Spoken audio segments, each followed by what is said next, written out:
A little bit ago, I got myself an iPad 3rd generation for only $15.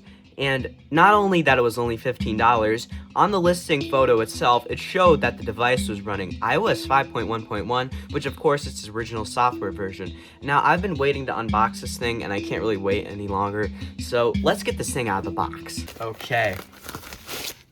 This is the iPad 3rd gen. Now it is in some case, and I have no idea how to take this out of the case, so let's figure this out. Okay. There goes the home button thing. I assume I can just, wow, this is gonna be very hard getting this out, isn't it? I don't know, let me get this out, and I'll come back to you.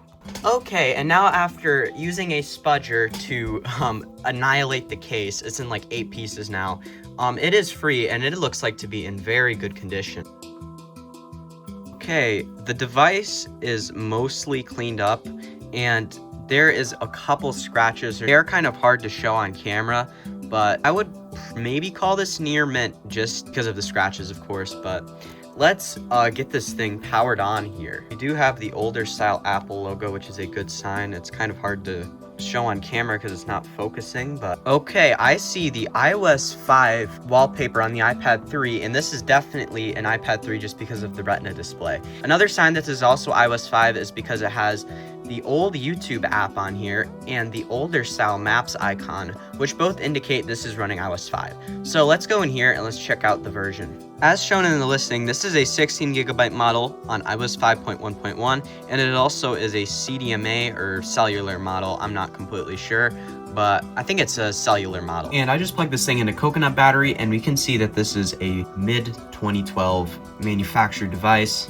and there's the battery health right there. And it's not showing me cycle count for some reason, which I can't really figure out, but it's whatever. Now let's talk about why the iPad 3rd gen is so rare on iOS 5 and very unique overall. Starting off with why it's rare, it was released March 16th of 2012, launching with a price of about $499 starting off, and was shortly replaced and discontinued in October the same year. Mainly because the better and more superior iPad 4th gen have been released. Meaning, this thing only got 2 versions of iOS 5. Of course, iOS 5.1.1, which we have right here, and the much rarer and hard to find iOS 5.1. So yeah, this thing never got iOS 5.0 or iOS 5.0.1, and that just overall makes these significantly rarer. Now let's get to why this thing was just super unique and super weird, and why some people call this the worst iPad ever released. When it was initially released, Apple weirdly called this thing the new iPad instead of the iPad 3rd gen. This overall caused a ton of confusion with other iPad owners because, for example, you tell your friend this back in March 2012, "Hey, I got the new iPad." Your friend responds, "Do you mean the 2012 one or the iPad 2? And you can kind of see where this naming scheme really doesn't work. Here's another example. You ask your brother, "Should I buy the new iPad?" He responds, "Which one?" It's kind of like saying you got the new iPhone without telling anybody what kind of iPhone it is, as whatever is new to you is like entirely subjective based on whatever budget someone has. Like to someone, the iPhone 15 is very new. Or to someone else, the iPhone 13 is very new, or like the iPhone 17 is very new, which is for most everybody, but you can kind of see. So when the iPad 4 came out, the new iPad name was replaced with the iPad 3rd generation, and that is of course why I'm calling it the iPad 3 in my thumbnail and title. It'd be very confusing if I just called this the new iPad. The iPad 3 was also the first iPad to feature the Retina display. As on iPads that came before, they all had a non-Retina display with a quality of about 768 by 1024. Although with the release of the iPad 3, that would not be the end of non-Retina display iPads, as later the same year, the iPad mini would release with a non-Retina display and just overall the same hardware that was in the iPad 2. If you do not know what a Retina display is anyway, it's when a screen is so good your eyes cannot distinguish individual pixels on it. In comparison to something like an iPad 2, if we zoom very closely in on this thing, you can kind of see where things get pixelated, especially if you look like right at this battery icon.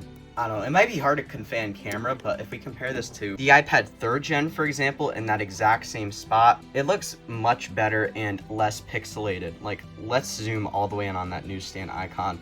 It really doesn't look pixelated until I go to my 24 zoom on my iPhone 17 Pro. And of course, as we mentioned earlier, the iPad 2 had a display with a resolution of about 768 by 1024, and the iPad 3 had a resolution of about 1536 by 2048, which would also be reused on many iPads that would come in the future. It had a pixel per inch of like 264, which was a massive jump from the 132 pixel per inch on the iPad 2. And if you do the math, that is about a 2x difference in pixel per inch. And a cool fact that is just so 2012, especially if you had like a 1080p HD TV back in the day, Apple made the famous claim that this thing had more pixels than a generic 1080p HD TV, which it did.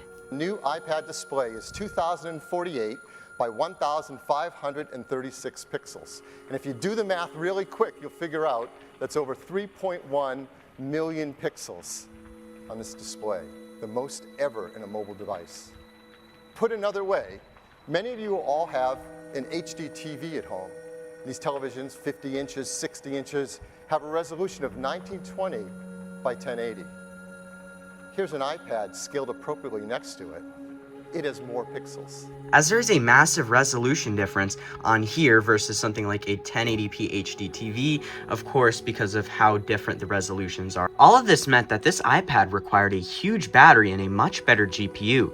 The iPad 2 had the A5 chipset and a dual-core GPU. And comparing that to the iPad 3, this thing had the A5X chipset with double the cores on the graphics card. This all may sound good until you realize how much heavier the workload is on this thing when doing taxing things like gaming. All because of the addition of the Retina display, of course. And due to that, this thing really did not have much of a noticeable performance jump when you play the same games you play on like the iPad 2 on iOS 4 on the iPad 3. It even got double the RAM, now having a full gigabyte versus 512 on the iPad 2, and it still does not really seem that different. This iPad also had overheating issues, mainly due to the fact of how taxing the Retina display was on its hardware. And in fact, just because I'm like messing around with this thing going into apps as I'm demonstrating this is actually getting pretty hot on the back where I'm holding my hand like right here. And that overall just shows how taxing the screen was on the hardware. In fact, according to like the best site ever released, Wikipedia, it got like over 12 degrees Fahrenheit hotter while playing taxing games while also being plugged in. Unplugged, it was about a 13-degree difference. And of course, due to all of this, it drew a bit more power.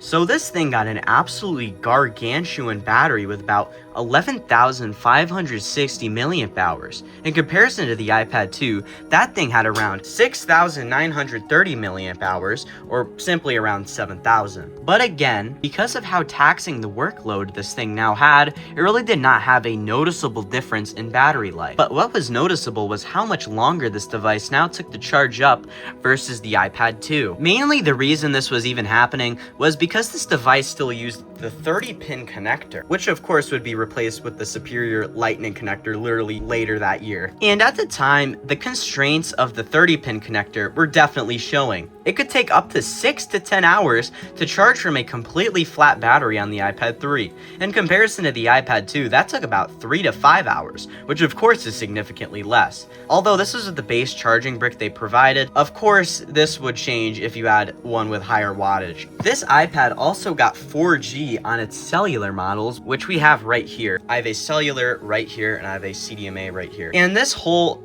4G controversy was very huge due to the fact of it only really being available in the US and Canada.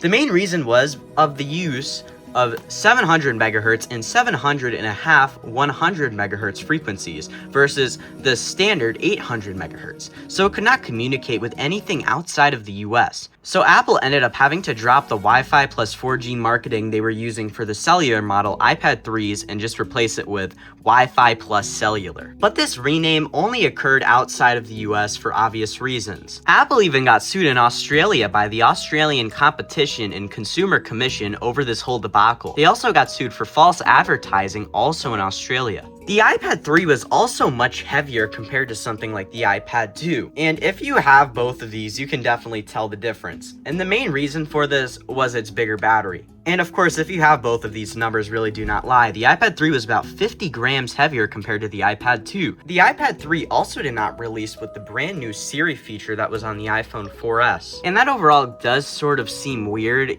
because they did like market this thing as more powerful than the iPhone 4S and iPad 2, which by the way had the A5 chip. It's just overall weird why it didn't get it on launch. Although with the release of iOS 6, they did bring Siri, but I still don't know why it's not on iOS 5. It would be really cool if you had Siri on iOS 5 on the iPad 3. And too bad for the iPad 2 because that literally never got Siri ever for some reason, even though it literally has the same amount of power as the iPhone 4S. Now, finally, here's something that's not controversial about the iPad 3. It had a much better camera compared to the iPad 2. As you can see on the iPad 2, this thing barely even has any zoom at all. But here's the iPad 3, and it overall does look slightly better, but that's not really saying much. It still looks terrible. And as you could see, the iPad 2 had an absolutely garbage camera with sub-megapixel quality on both the front and rear facing cameras, while the iPad 3 got a pretty big upgrade on that front, now having a 5 megapixel rear camera, although the front facing camera still was very much sub megapixel and it really did not get any changes. So let's go flip this around right here, and yeah, it really didn't look good. The iPad 3 pretty much reused the same design as the iPad 2, of course excluding the fact that the iPad 3 is much thicker and much heavier. But this of course meant it came in 2 color options like the iPad 2, white and black, and of course that was only on the bezels, as this design was pretty weird on that front because the only thing that would change if you got like the white color, for example, is really just the bezels. So let's turn this around right now, and you can see all of this is black and it's not white, which kind of throws me off. Even the Apple logo back here isn't white, and it also is pretty weird that they didn't like change this silver look to like white or black. It's just overall irks me. And since we're showing off this iPad, I unboxed this pretty recently, and if you guys want to see me make a video on this thing sooner rather than later, leave a comment down below and say make a video on that white iPad 3, and also leave a like. Now let's talk about iOS 5.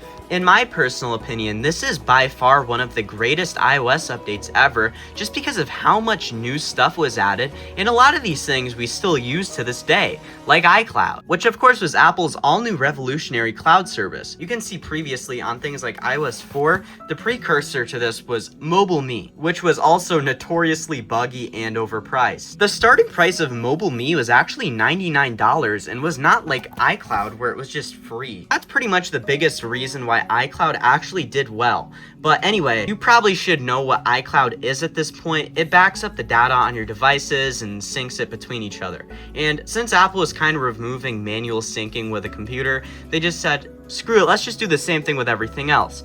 And then they did the same thing for activation and setup. You see, on iOS 4 and below, if you wanted to activate your device, you would have to take your device and manually plug it into iTunes.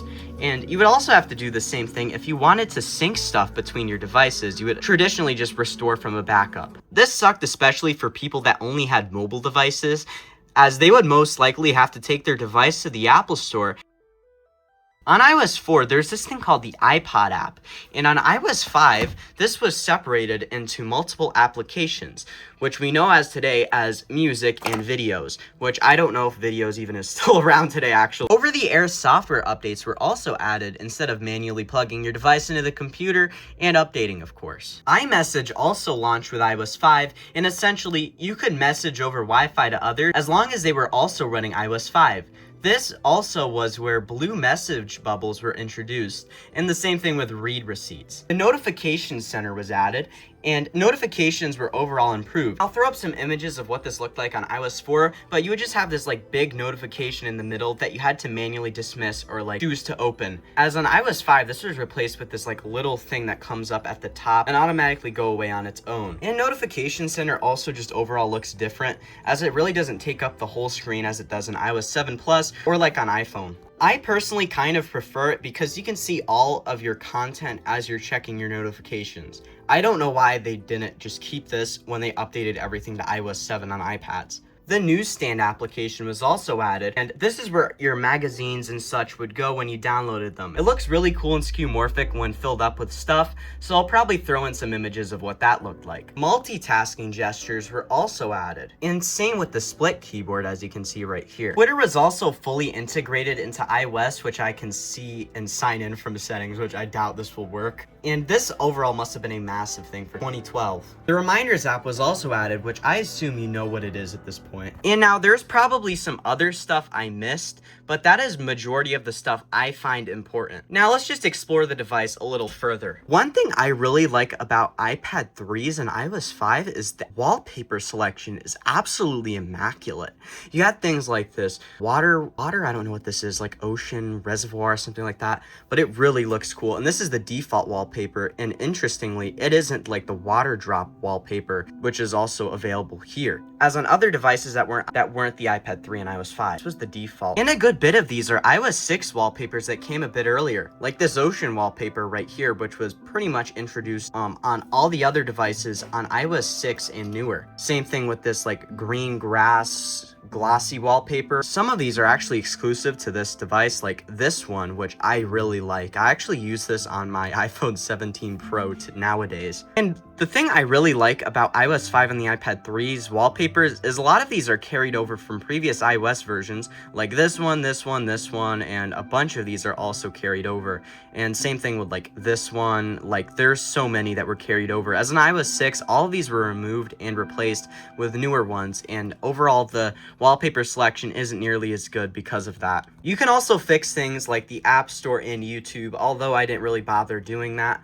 If you really want me to do this on this iPad, comment down below. I may include that in like this video. As you can see natively, things like the YouTube app and the App Store do not work without jailbreak tweaks. Let's take a look at the classic Game Center application, which actually still works if you get certificates, which is pretty cool. And same thing with things like iMessage, which I'm not signed in, but you can sign in on iOS 5 and actually message people on here, which is pretty nuts.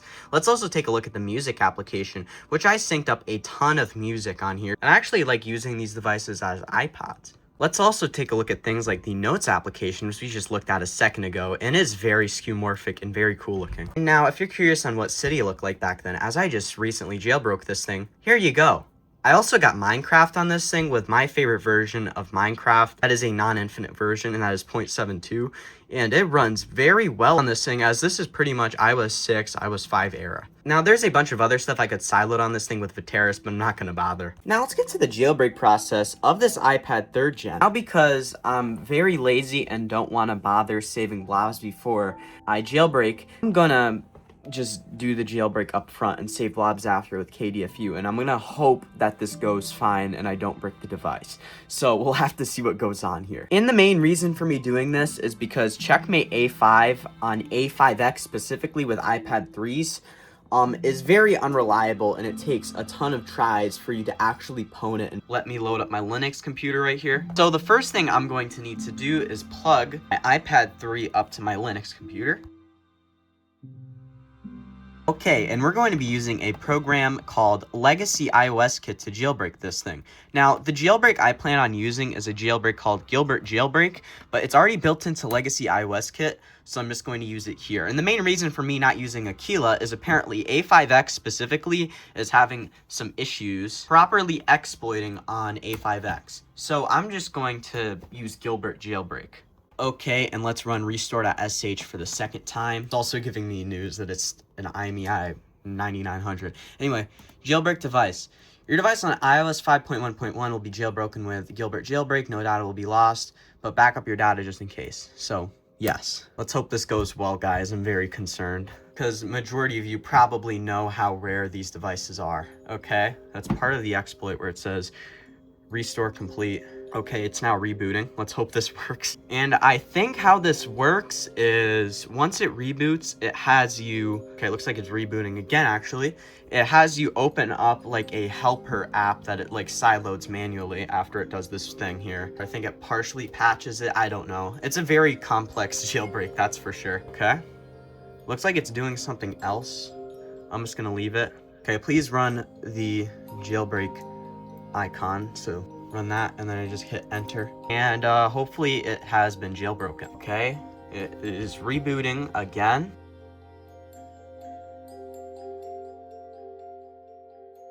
We're going into another one of those weird RAM disk-esque screens. And I think it's booted. I just heard the charging thing. And we've booted, and we have Cydia on the home screen just like that. Now, of course, I do want to save blobs, so let me connect up to my Wi-Fi so I can install a program called OpenSSH so I can use KDFU mode. Okay, I've just connected up to my Wi-Fi here, and it's now going to do the classic preparing file system thing with Cydia. The next step is to, of course, install OpenSSH. So, complete upgrade. Also, I need to do this. Now, let's go grab OpenSSH. Actually, I already get OpenSSH pre-installed here. I didn't even notice. Yep, right there.